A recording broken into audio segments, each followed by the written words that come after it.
बोलो सतगुरुदेव की जय। बंदी छोड़ कबीर परमेश्वर जी की जय। बंदी छोड़ गरीबदास जी महाराज जी की जय। स्वामी रामदेवानंद जी गुरु महाराज जी की जय।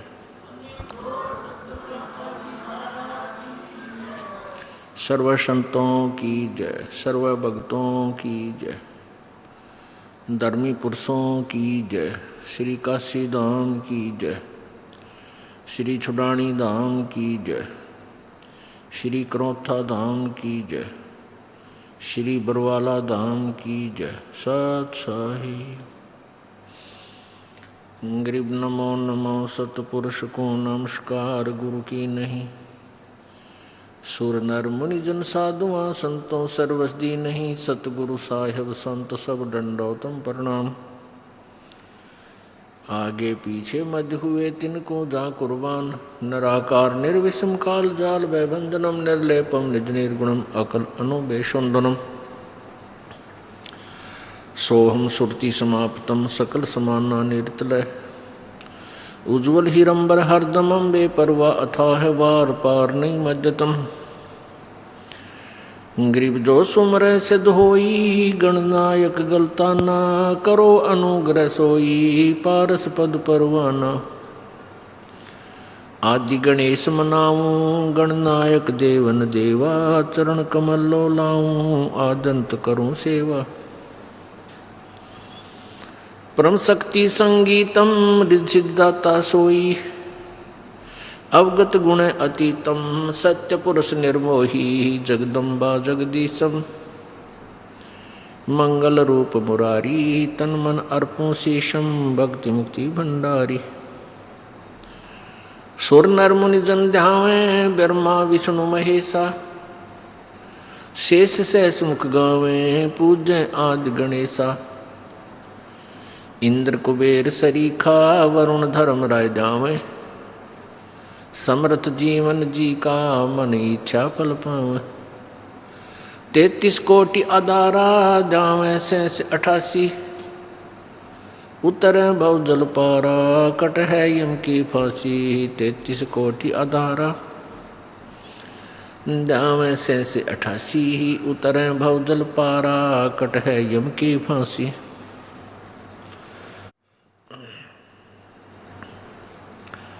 सत साहिब कर जोरूं विनती करूं। धरूं चरण पर शीसे। गुरु जी राम देवानंद जी महाराज ने दियो नाम बख्शीश। कोटि कोटि सिजदा करूं कोटि कोटि प्रणाम।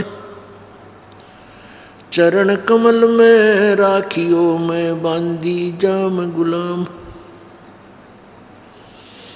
कुत्ता तेरे दरबार का मोतिया मेरा नाम। गले प्रेम की जेवड़ी झांखे चोवा जाऊं मैं।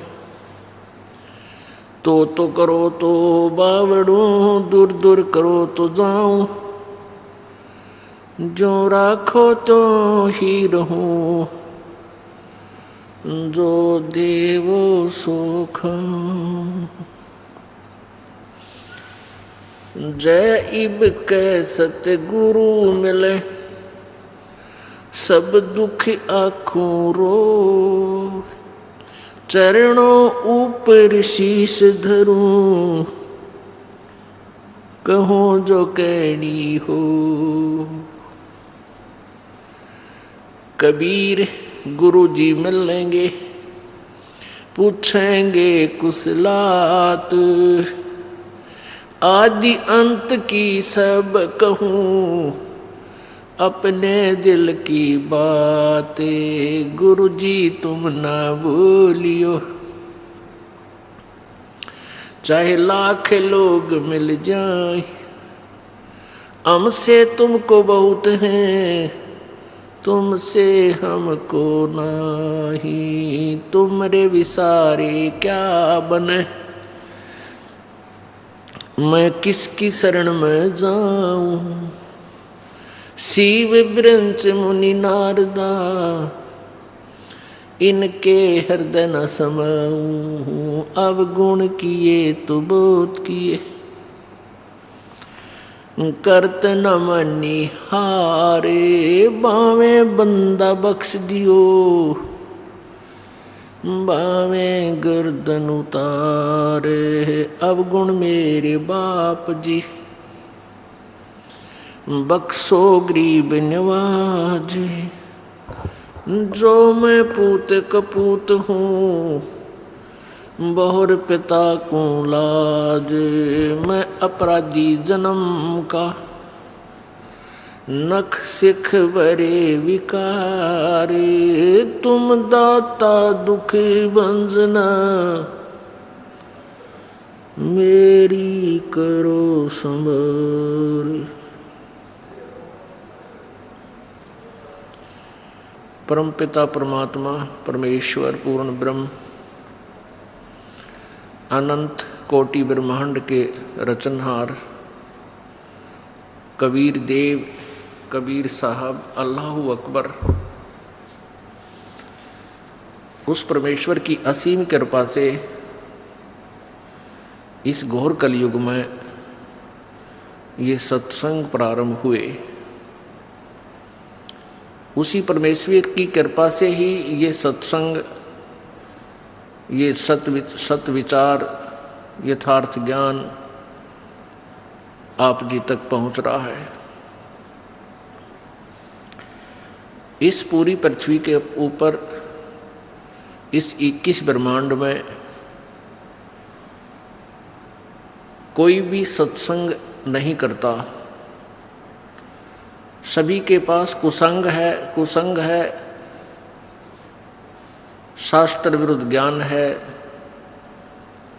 यथार्थ भक्ति से वो परिचित नहीं है, यथार्थ ज्ञान से भी वो लोग परिचित नहीं है।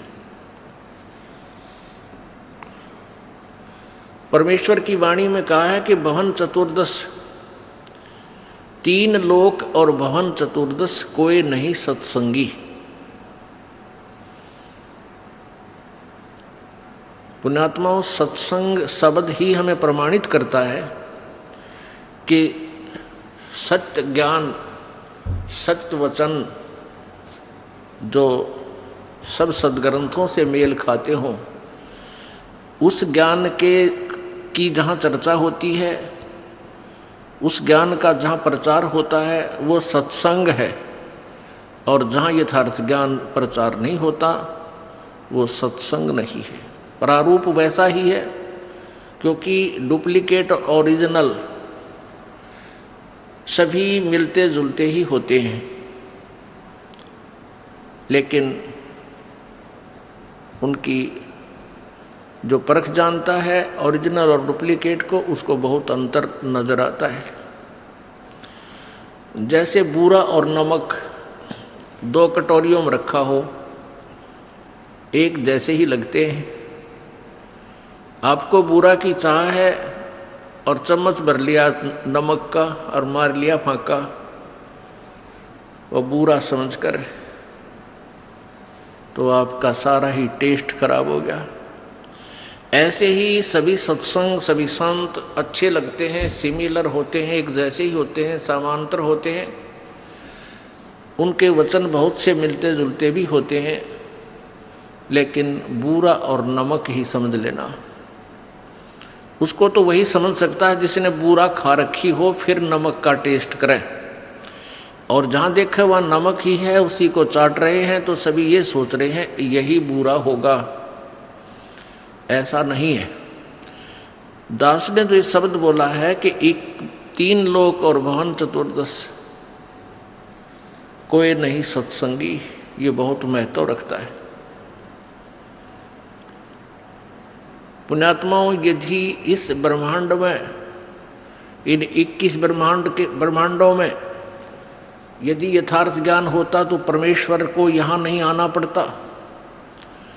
उस सर्वशक्तिमान सतलोक के वासी कबीर देव को, कबीर प्रभु को इस लोक में आने की आवश्यकता नहीं पड़ती। उस परमेश्वर को इसलिए आना पड़ता है कि इस काल के दूतों ने काल प्रेरणा से ज्ञान का अज्ञान बना रखा होता है।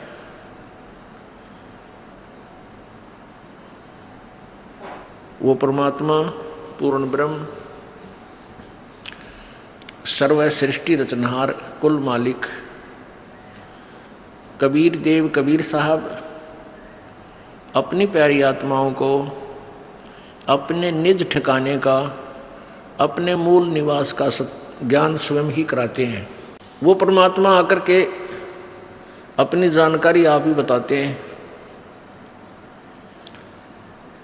और कोई भी पृथ्वी पर ब्रह्मांड में यथार्थ ज्ञान से परिचित नहीं होता। पुण्यात्माओं, आपका सौभाग्य है कि आपको कलयुग के उस दौर में, कलयुग के उस समय में आपका मनुष्य जीवन है कि अब परमात्मा प्राप्ति सहज में हो सकती है। इसका कारण क्या है? परमेश्वर कबीर जी अपने सत्यलोक से चलकर यहाँ रूपांतर करके आते हैं। इस काल को धोखा देते हैं, वो पहचान नहीं सकता कि ये पूर्ण परमात्मा है। यहाँ एक साधारण से मनुष्य का रूप धारण करके वो परमात्मा यहाँ प्रकट होते हैं। कभी अपने पुत्र सहजदास का, कभी जोगजीत का, कभी ज्ञानी का रूप बनाकर वो रह रहकर अपने बच्चों को संभालने के लिए इस काल के लोक में आते हैं।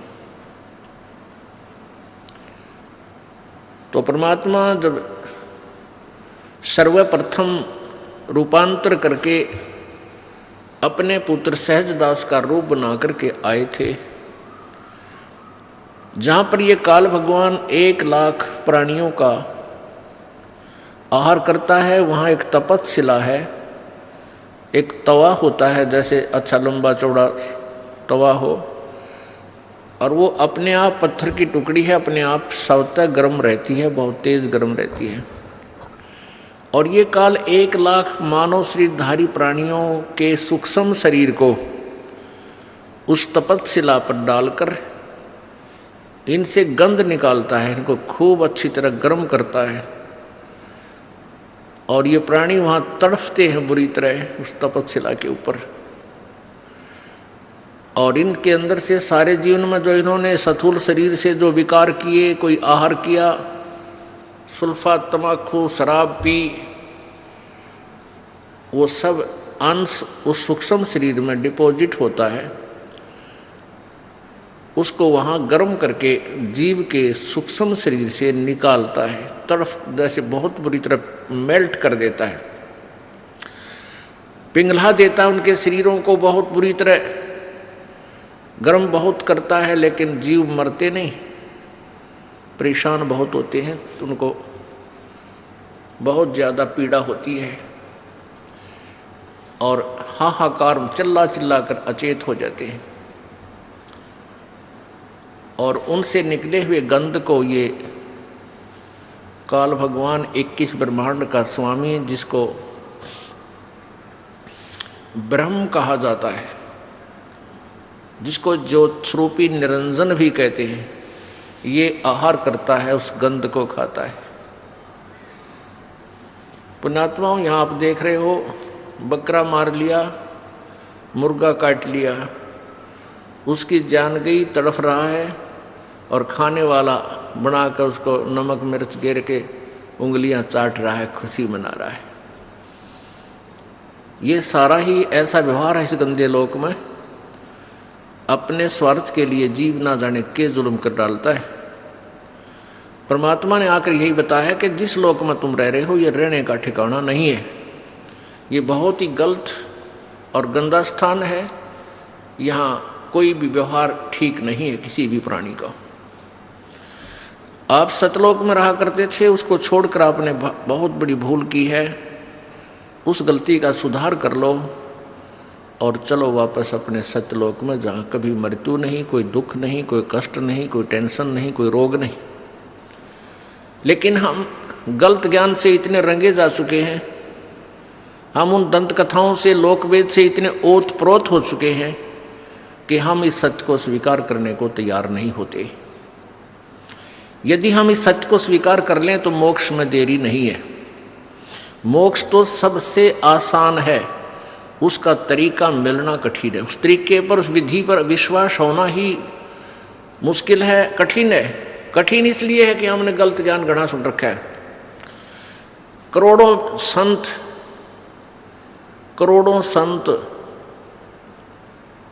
सब उल्ट ज्ञान दे रहे हैं और सबकी धारणाएं भिन्न भिन्न है। सबके कथन, सबके अपना अनुभव एक दूसरे से मेल नहीं खाता। उनका ज्ञान भी दूसरों से भिन्न है, भिन्न भिन्न पंथों के, और भिन्न होते हुए भी उनका यथार्थ ज्ञान नहीं है। तो जिस कारण से आप जी उन संतों के सुने हुए ज्ञान को सत्य मानकर पूर्ण रूप से आश्रित हो चुके हो। परमेश्वर कबीर जी ने उन तपस्शिला पर जल रहे प्राणियों की दुर्दशा को देखकर वहां खड़े हुए और कहा कि हे बच्चों, तुम सतलोक के वासी हो और आप इस गंदे लोक में अपनी गलती से फंस गए।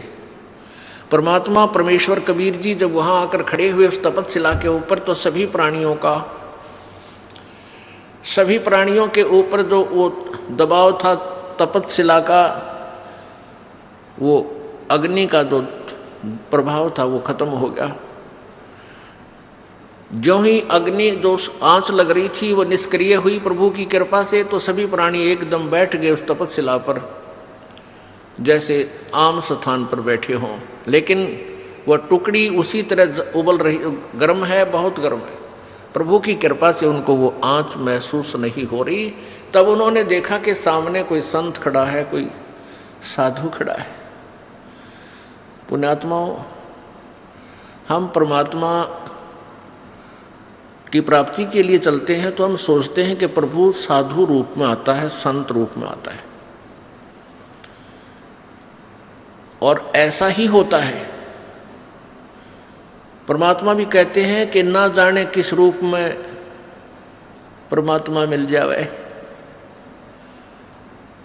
तो परमात्मा वहां खड़े सामने नजर आ रहे थे। उन्होंने प्रार्थना की कि हे प्रभु, हम यहाँ किस कर्म के दंड को भोग रहे हैं। तब परमेश्वर ने कहा, कबीर जी ने कहा, जो सहजदास रूप में वहां विद्यमान थे, कि बच्चों, तुमने सतलोक में एक गलती की थी। उस परमेश्वर ने वहां सृष्टि रचना सुनाई।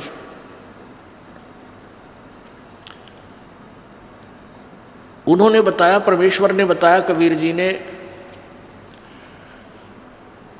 कि तुम सतलोक में रहा करते थे, सभी वहां कोई कष्ट नहीं था तुम्हारे को, ना मृत्यु थी, ना ये तपस्शिला का कष्ट था, ना कोई रोग था, ना कोई कोढ़ था, किसी चीज का अभाव नहीं था आप जी को। तुम अपनी गलती से यहाँ काल के जाल में फंस गए।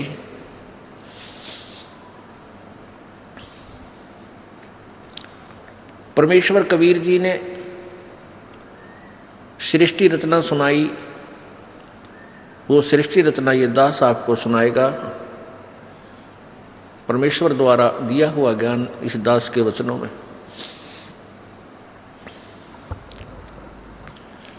सर्वप्रथम केवल एक ही लोक था, जिसको अकय लोक बोलते हैं, अनामी लोक कहते हैं। उसमें परमेश्वर कबीर जी अकेले थे। उसके बाद उस परमेश्वर ने